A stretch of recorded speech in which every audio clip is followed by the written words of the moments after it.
సినీ నటి కల్పిక మరోసారి వివాదం సృష్టించింది. హైదరాబాద్ సమీపంలోని మొయినాబాద్ కనకమామిడి ప్రాంతంలో ఉన్న బ్రౌన్ టౌన్ రిసార్ట్లో హంగామా సృష్టించిన ఆమె అక్కడి సిబ్బందిని అసభ్య పదజాలంతో దూషించింది. మధ్యాహ్నం 3 గంటల సమయంలో క్యాబ్లో ఒంటరిగా రిసార్ట్కు వచ్చి రిసెప్షన్ అడుగుపెట్టగానే మేనేజర్ కృష్ణపై దురుసుగా ప్రవర్తించింది.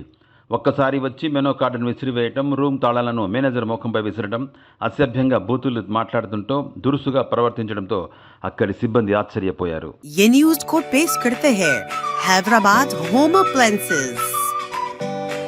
What's your name? My name is Krishna. Full name. Huh? Full name. Address. I said Krishna. Full name. Oh, you don't have balls. Yeah. No, I can see that. Yeah. Please take your kid away from here. So this is what's this stupid place name?